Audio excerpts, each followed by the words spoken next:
آدمی نے روٹی تیار کی کھانے کے لیے، اس نے ہاتھ سے دانے نکال دی، ہاتھ ٹھیک ہے،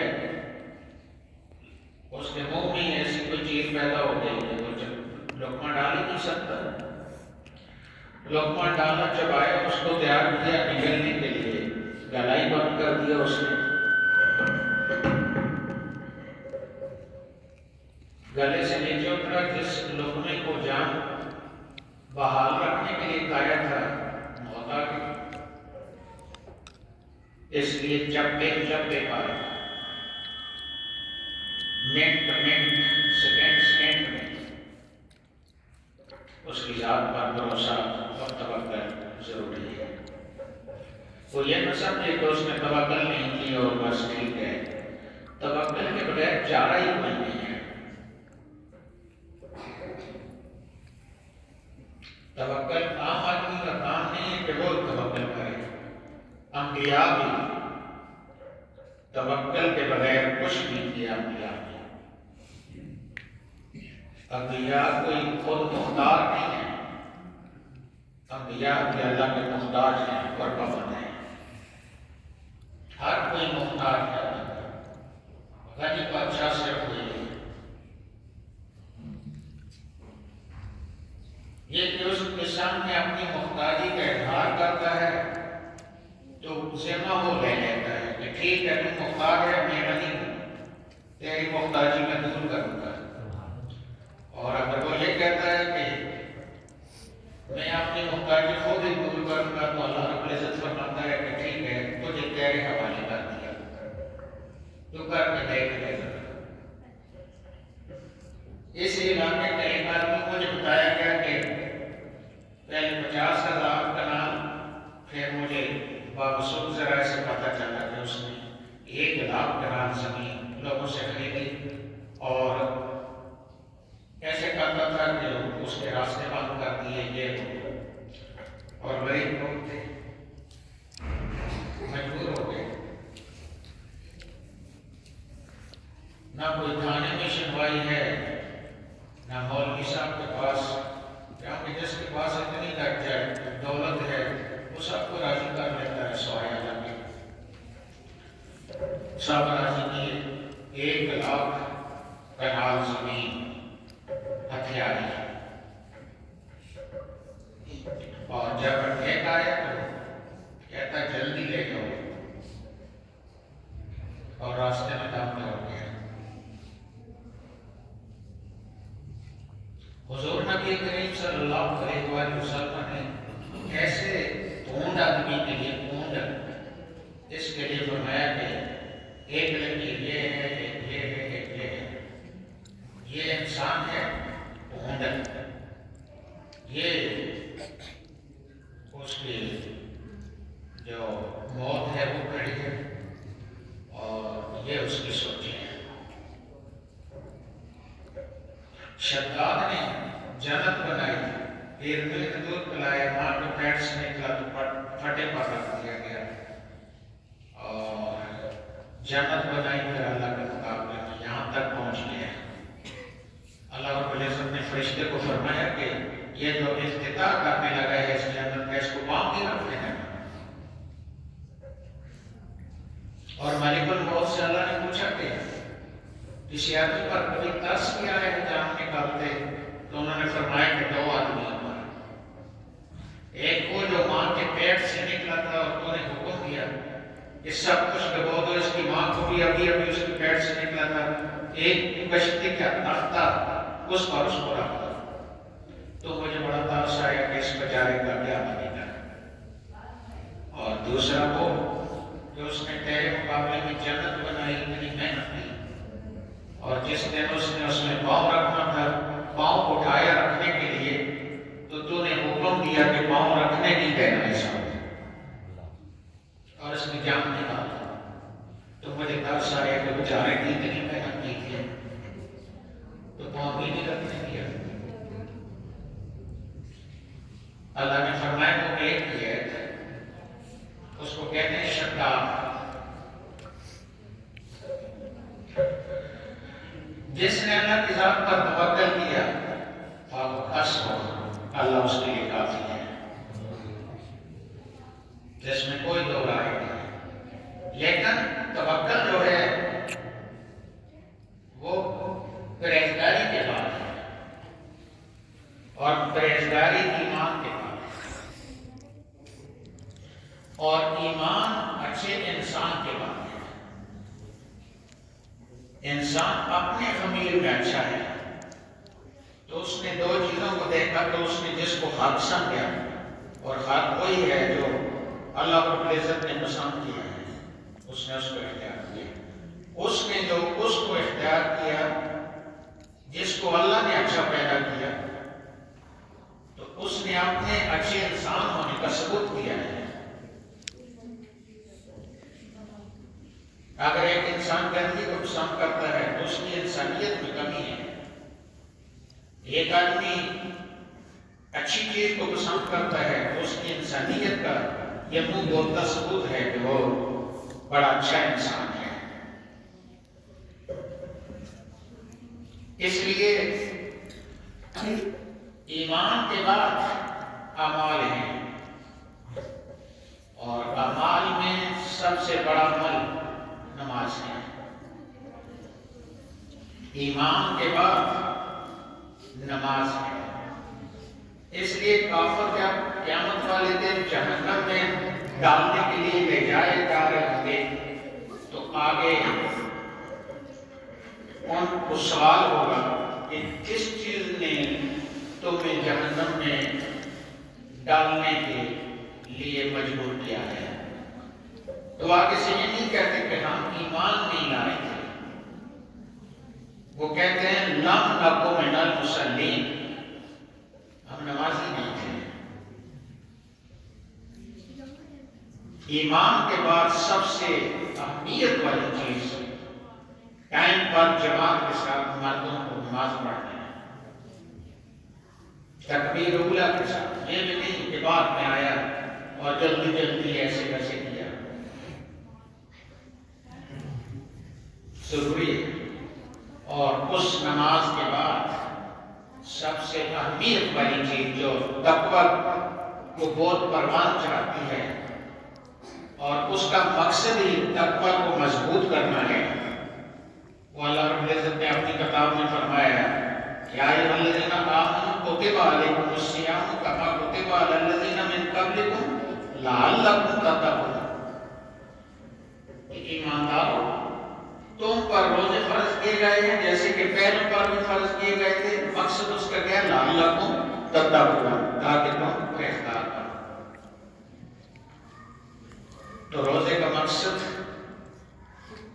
تقوی، مضبوط تقوی، جس کے بعد باقی اعمال ہیں ان کے لیے مضبوط تقوی اختیار کرنے ہیں۔ تقوی کب ہوتا ہے؟ تقوی اس وقت ہوتا ہے جس وقت آدمی کا پیٹ بھرا نہ ہو، جس آدمی کو بہت نیند نہ آتی ہو، جو آدمی جو منہ سے آئے نکالتا نہ ہو، جو سننے کو ملے سنتا نہ ہو، جو دیکھنے کو ملے دیکھتا نہ ہو، جو کرنے کو ملے کرتا نہ ہو، جو چلنے کو ملے چلتا نہ ہو۔ ان ساری چیزوں کو اس چیز کے لیے دیکھنا جس کی اللہ نے اجازت دی، اس چیز کو سننا جس کی اللہ نے اجازت دی، اس چیز کو کرنا جس کی اللہ نے اجازت دی، اس طرف چلنا جس کی اللہ نے اجازت دی، اس طرف سوچنا جس نے اللہ کی اجازت دی، اس کو تقویٰ کہتے ہیں۔ یہ تقویٰ ہے، اور یہ روزے سے پیدا ہوتا ہے۔ روزہ ایک ساری چیزوں پیٹ جو کہ خواہشات کا گھر ہے، یہ جب بھوکا ہوتا ہے تو اللہ یاد آتا ہے اس کو، جب یہ سیر ہوتا ہے تو اللہ بھول جاتا ہے، نیند زیادہ آتی ہے، باتیں بھی بہت کرتا ہے، اون پھٹن کرتا ہے۔ اس لیے روزہ توکل کی جو بنیاد تقوی پر ہے، اور توکل کے بغیر انسان کی کامیابی کا سوال ہی پیدا نہیں ہوتا، اس تقوی کی بنیاد روزہ ہے۔ اس روزے کے لیے نبی پاک کا طریقہ یہ تھا کہ اس مہینے میں کثرت سے روزے رکھتے تاکہ وہ روزے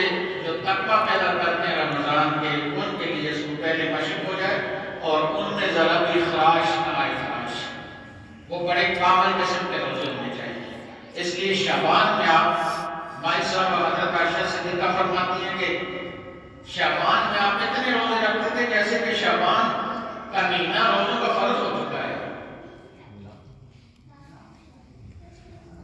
اور رمضان کی تو بات ہی نہ کریں نا. رمضان تو اللہ کی رحمت کا دریا ہے. اور فرمایا کہ وہ بڑا بدبخت آدمی ہے جو دریا میں ہو کر بھی پیاسا مر جائے. دریا پانی ہے، بہت خوبصورت پانی ہے، اور یہ پانی کے اندر ہے اور پیاس سے پانی کے اندر مر جائے تو اتنا بڑا بدبخت کون ہو سکتا ہے؟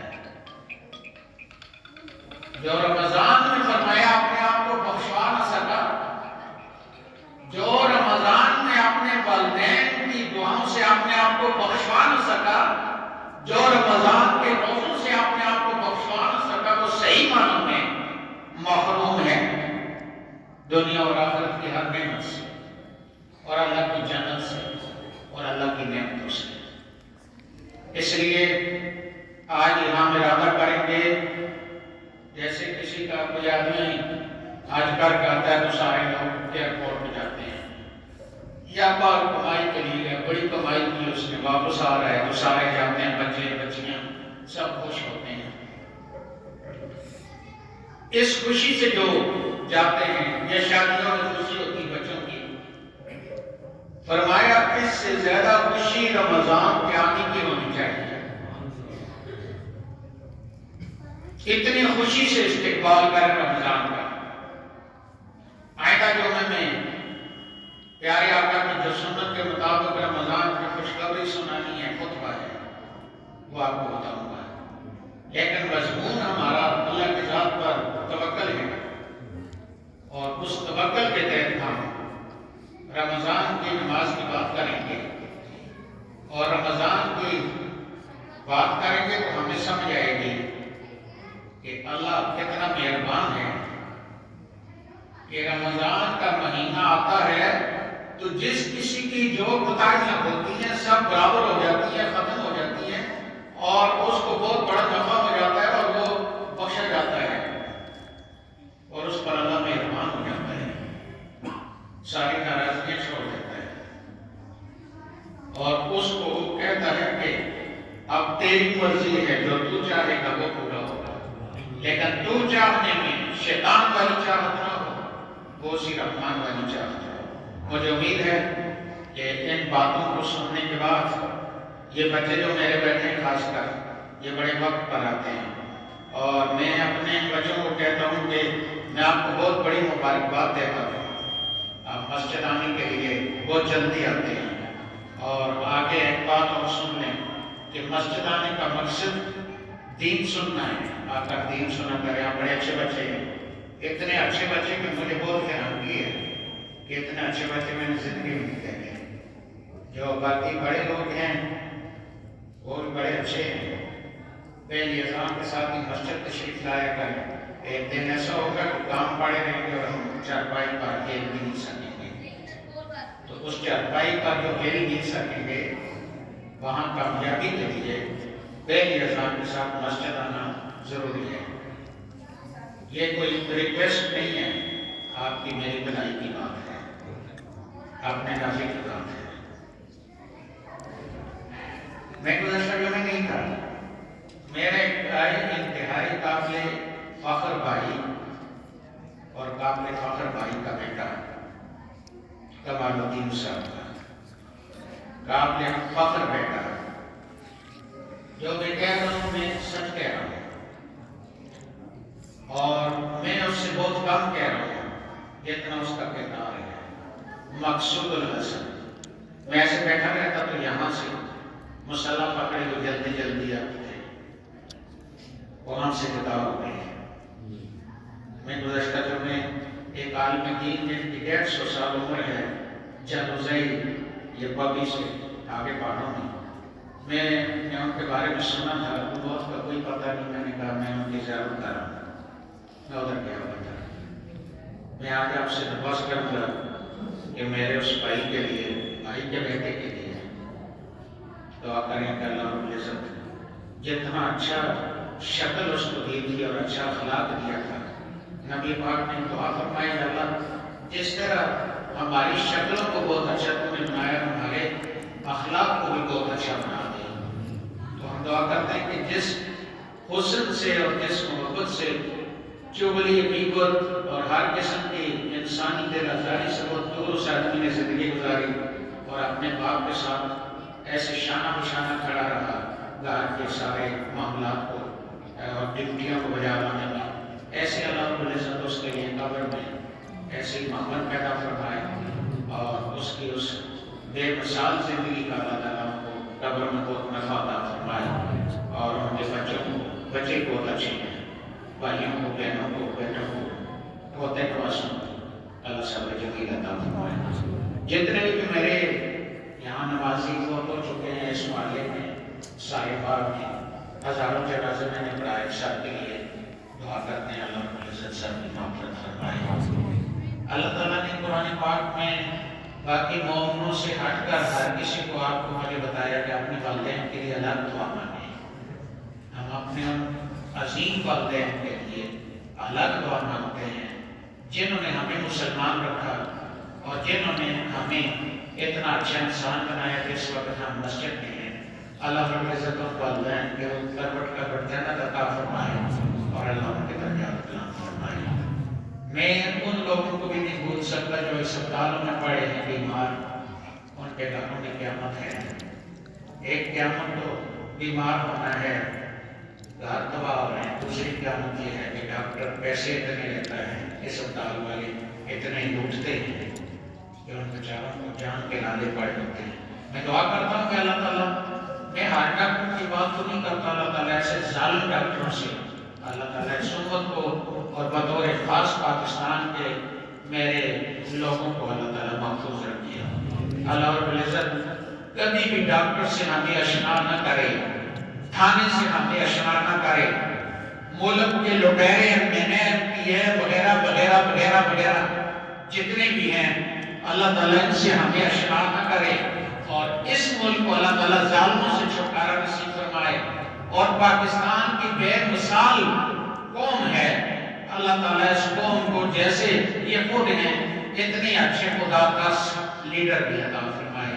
وصلی اللہ تعالیٰ علیہ وسلم محمد علیہ وسلم.